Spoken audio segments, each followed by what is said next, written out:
extensive with the question of nationalization. And the resolution that was adopted by that NGC said that there was greater consensus on nationalization of mines and other strategic sectors of the economy. And then when we came back to Lutuli House, there was an agreement out of that process that we should assign a team led by Paul Jordan to investigate whether or how we should then handle the issue of nationalization. And then he came back with a report, the SIMS report and everything, as that says that nationalization is not possible, it's costly and all these other things. So I want to thank Professor Benfine for clarifying some of these things today here. That some of these things that have been accepted as gospel truth are not necessarily scientifically true. Because society has been misled for a very long time. I see many students here at Bates as well are like almost accepting the SIMS report as if it's gospel truth, that is not possible, it's too expensive, it cannot happen and everything else. But I just wanted to say thanks, but I want also to request that maybe we need a more substantial illustration on what we say could be authority in the mining sector, which is state control, something which obviously will utilize this other platform that we have to make society aware of, in terms of that there's an alternate view, that nationalization can be pursued in a different format, not what has been misled for a very long time. Thank you very much. Thank you. The speaker at the back. Thank you. Before I have a comment and a question. So my comment is that... Introduce yourself, please. So thank you. My name is Jonathan. I'm also a student at VET, but I also serve my soldier today. My comment is that it's interesting that obviously the state leads in promoting business, mining, and other things. But I think in many African states, including South Africa, the state is more of a handmaid of monopoly capital. So as much as it pretends to be leading, the ownership structures are clear and the complicities are clear. We know very well that a few months ago, the Minister of Mines was begging Anglo that remember your South African incumbent and appoint the South African. So you basically have to beg because somebody elsewhere must make the decisions. And that's the challenge that we face today. Then my question is, if the government is to promote beneficiation as a tool for industrialization, what is the strategy going forward? Because we hear quite a lot, do resource raise and stuff like that.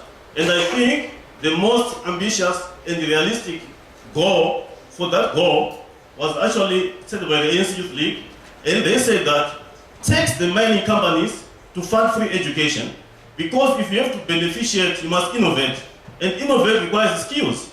And currently you want to innovate on empty. There are no skills, the skills are depleting. So is there a clear role for the government if it claims that it's a developmental state to drive development? Otherwise, the policy discourse is just entertainment discourse. Okay. Thank you. The speaker on the side. Thank you. My name is Edith. I'm with So can you get this? And in this day of different worlds and different discourses, I understand that this session is about, gives more prominence to the role of the state, perhaps law and national development plans. Now, in my world, this is the week that MPRDA, the Mineral Resources Development Act, is being considered. An amendment to it is being considered in Parliament. The amendment shows that it is a weak state that once again tries to impose weak regulatory mechanisms and is not trying to transform this industry. I want to make two comments. The one is about SIMS and direct participation, state participation in the mining industry, and the second one is about infrastructure under the NDP, because that was not touched on. Now SIMS opens the door for direct participation. The IDC, late last year, invested 4 billion into the the largest new platinum investment in the Northwest Province. So the Bakatla territory is going to be mined by an African Queen Cerebellum mining company, Mr. Gilbertson, on the land of the Bakatla communities with the participation of only the Bakatla chief. the AMFC, the precursor to the state-owned mining company, has sterilized much of the exploration opportunities in the country. So the state is already paying up, weakly so.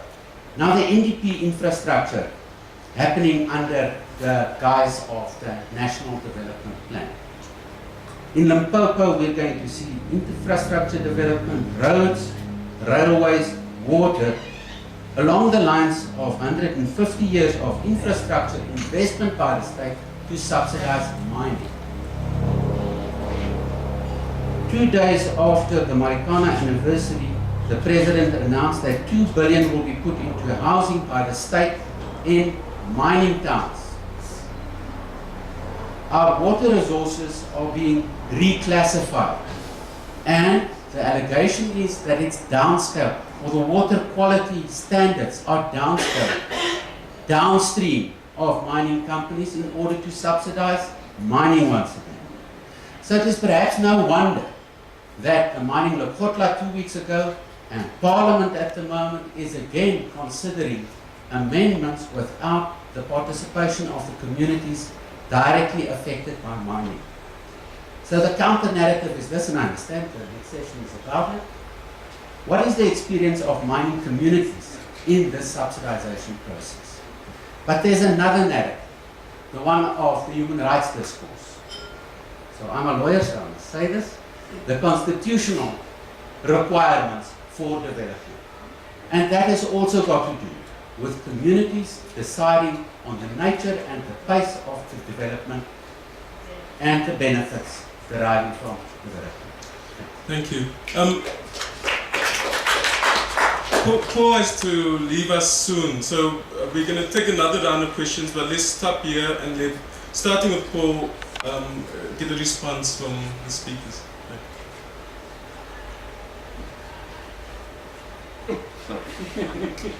Means of production. Thanks. Or circulate. Is this on? No, that's good too.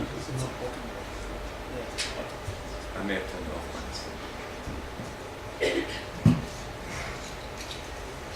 Thanks. Yeah, sorry, my presentation was too long, so I couldn't finish it. The critical issue in Sims was there's two ways of looking at beneficiation downstream. The political way of looking at it is, you know, we have platinum, therefore we need to beneficiate. What we did in Sims, we turned it on its head and we said, what are the critical minerals to create jobs? Then we looked internationally and said manufacturing, without doubt. You know, 800 million jobs created in the last decade. So what are the critical minerals into manufacturing? And they are steel predominantly, followed by polymers. Steel is in fact 10 times more than all other minerals combined. It's about 1.5 billion, and all other minerals combined are about 150 million. Then it was polymers, and in both cases we found there was price abuse, that we were paying monopoly prices. So we recommended, in fact, those two areas renationalization, because it was in fact ESCO and SASL that were the abusers. Then we looked at energy and problems around coal supply. Then we looked at agriculture and NPK, and that was sort of covered.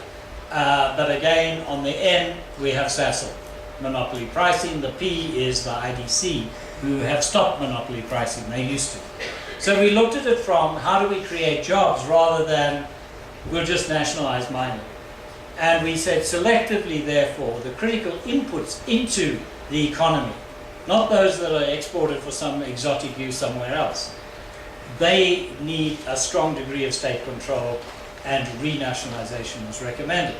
Over and above that, we then looked at where South Africa has a dominant resource position. So we looked at manganese, we looked at vanadium, we looked at chromium, and we looked at platinoids. We then looked at the supply and demand elasticity of all of them, and discovered that only platinum has relative supply inelasticity. You can't really get it in many places, as we've heard, and demand inelasticity. Toyota can't say, I'm not fitting an AutoCAD converter because the price is too high. They have to by law. So it's administrative led demand. You can't just not use it. We then said that as a subcategory should also be looked at, where we have potential producer power. And in that regard, we recommended that there should be the state should reassert its right to market platinum, because it's like gold, where you need permission to market, which is the current situation for gold. So amend the exchange control regulations of 1960 to make platinum, which is also virtual money like gold, and then only give a license to a single channel export mechanism like we have for sugar, right? That would then allow the industry to come into supply and demand balance, but it would also allow the state then to say, right, we want to see a plan for Engelhart, Johnson Matthey, Heraeus, TKK, etc., to relocate those industries. In the case of Johnson Matthey, actually built from South African capital back in. So that was a particular, only platinum we felt has the ability, or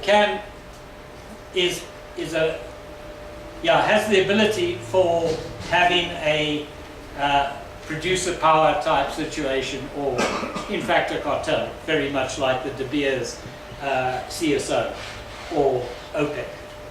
And that, in this case, that lever could be used by the state to ensure that the up and downstream linkages happened in South Africa. Thanks. Okay, I'm going to make a few polemical points. The first is the argument against nationalisation in the Sims report. My argument was not that the conclusion was wrong, but the nature of the argument itself was insecure on the grounds of finance. There may well be other reasons not to nationalise, not least the international economic and political power of resistance, which would create enormous instability. And this is the very, very serious question. It's a serious question which is posed not only by nationalisation, but by any set of policies which will seek to change the direction of the South African economy. And I think that's really the thrust of all the analyses that have been put forward today. That is, how do we deal with the powers of, I suppose, what we would summarise as the MEC.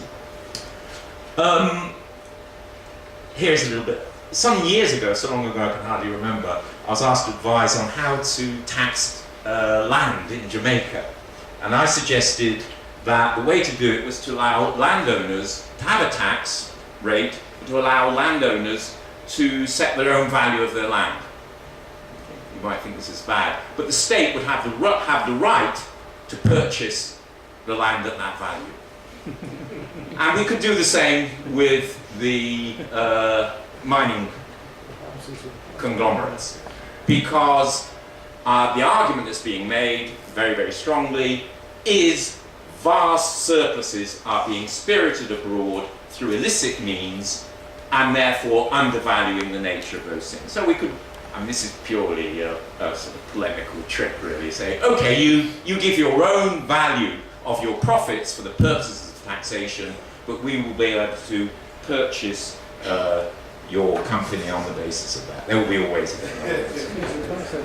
One thing I want to say very, very powerfully, it's a sort of smoke screener point as well, coming out of the contribution on community control and so on. South Africa does not have a weak state. It does not have an incapable state. South Africa has an incredibly powerful and capable state in what it has done, and what it hasn't done has been heavily concealed by the idea of incapable and weak. But if you think about what we've discussed already in terms of the way in which South Africa has been transformed and the role the state has played in facilitating this, then I think you have to take the view that in these respects the South African state is extremely powerful and capable. Now I know enough about Gavin's work and other work too, that we have to take the definition and the role of community and its relation to policy to be heavily contested. And we should certainly not idealise the role that will be played by local communities and local control of national resources or otherwise. It's going to be brief. I just wanted to pick up on one of the things that Henk has talked about, which is around communities, and we see often that mining impacts on communities and environmental issues are intertwined. And generally, as I've pointed out, that we are dealing with the after effects of a particular policy, economic policy paradigm that doesn't deal with these issues upfront. And the consequence of that is that you have often organizations in civil society that have to take up these cases. In our case, we've had to create a separate organization to be able to take up constitutional rights, environmental rights, and litigate against companies. Just yesterday, the same organization won a case against ArcelorMittal in the Vaal region. But I would argue that that is not conducive in the long term. You have to have an economic paradigm that tries to accommodate externalities in one way or the other. And that requires a good, less corrupt state, a state that if it's strong, is functioning in the interest of its populace and not the few people. Thank you. We've got probably less than 10 minutes before lunch, so I'm going to take 3 more people from the floor. Ask you to spend less than a minute making your point, so do it very succinctly. And then we've got 2 respondents now sitting over here. So I see one hand over here. So you've got them already. I'll leave it to the control of the mic to do that. Please introduce yourself. Thank you. My name is Joseph Matuja from AMCU. To me, it's more than a comment than a question. My comment is, as long as these politicians of this country are in bed with the captain of the industry, all piece of legislation will be compromised. And 2, as long as the union office bearers are still paid by the captain of the industries, the workers will always be compromised. So we need a second transition in this country that will deal formally in terms of the economy of this country, as they did prior to 1994 when they were dealing with a political transition. Thank you. Thank you.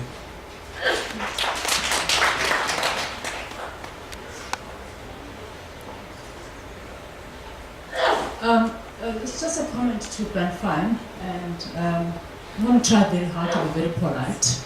I do think that we need to unpack what we mean by a weak state, and what we mean. A state can be weak in terms of how it is felt by the most vulnerable, but it can be strong in terms of how it uses its powers.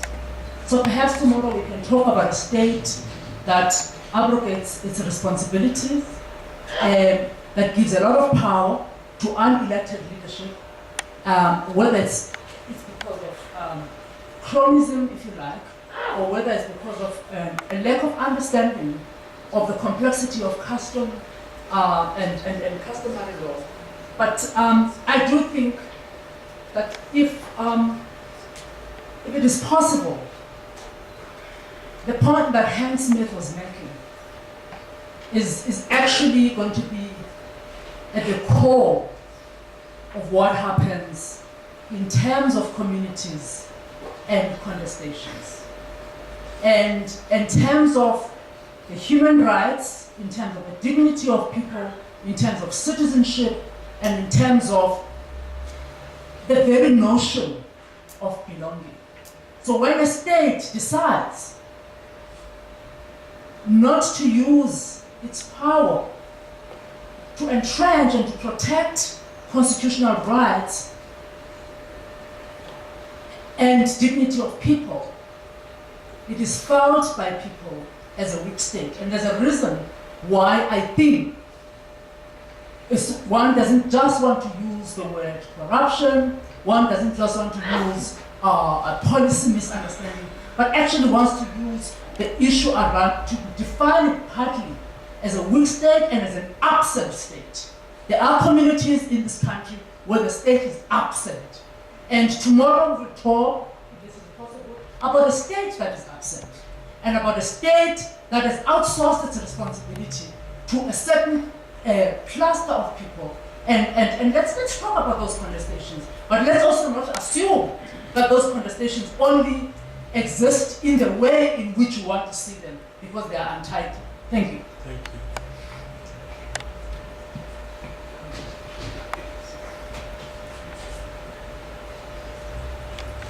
my name is Joseph Mahuri. I work for Benchmarks Foundation.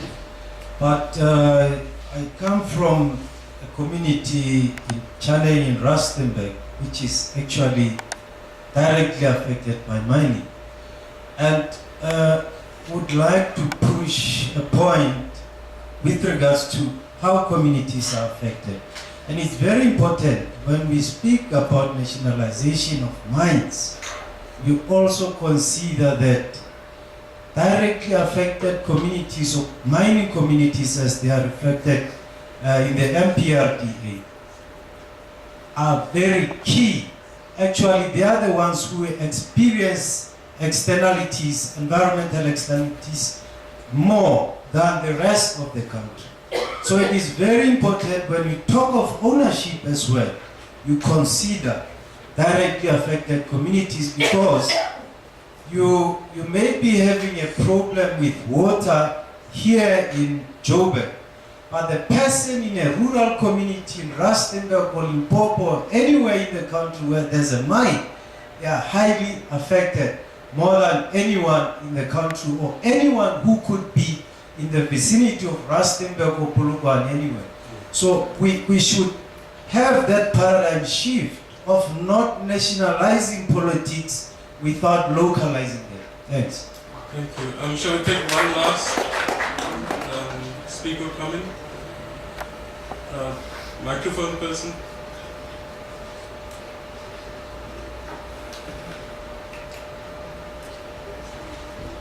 There. Just one thing. I was stand up and speak into the mic, please. I was wondering if the decision to nationalize mineral rights in South Africa would be that do you see policy tensions, especially in this discussion, whereby on the one hand, the South African government attempted to address the mineral rights by nationalizing them, but at the same time they did not look at land reform. And I think this is very critical in that the private owners of land are not as affected as much because they can enter into deals directly with mining houses and the state, yet this cannot be done with people who occupy land that is held in trust or tenants. Concerned to adopt the analytical framework of do you have a weak or a strong state? What I'm really trying to do is to suggest we have to have a look very, very closely at economic and political and ideological interests which are represented through the state and the corresponding capacities and priorities in delivery in relation to what have been the economic and social reproduction of the legacy of apartheid in many, many ways. And to discuss that in terms of weak and strong, I don't think is particularly helpful. The reason I brought it up is because it was brought up itself, but I also want to suggest that one of the most powerful arguments that's been used against more progressive delivery is the weakness of the state in being able to deliver. And I just think that way of putting things is entirely wrong. I think it's already been said, and I tried to make this point myself about Britain, and historically this is also the case. Taking minerals into state ownership is not a big deal as far as capitalist development of those minerals are concerned. I mean, it does create a new way in which you get access to accumulation on those minerals, but it's not a major threat as such. Here is where I might cause offence again. I mean, you have to ask the question, why is land and agriculture just off the agenda in South Africa? And the answer is very, very clear compared to the rest of Africa, is that's not where the money is. It's not where the money is for the politicians who are in bed with large-scale mining, finance, and so on. Of course, that doesn't mean there aren't struggles on the land, it doesn't mean there aren't oppressive interests and so on, but really, as far as the politicians are concerned, and particularly those who are benefiting from the processes that we've described, I mean, land's of no interest, apart from, of course, minerals. Well, actually, I mean, if you look at the process, I mean, it hasn't.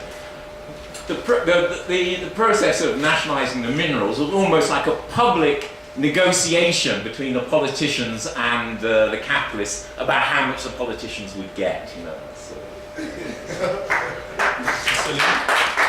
Yeah, I just want to maybe try to make a concluding remark. I think it's very important for us in the next day or so to not just focus on the platinum industry, but understand, although there's a crisis in the platinum industry, but understand the opportunity, if it's still there, if the amendment is still going through, to revisit the economic paradigm that governs the mineral sector and how to reshape it, because it's fundamentally about income that's generated, the surplus and rents that's generated, and how we use that for other economic activity, and also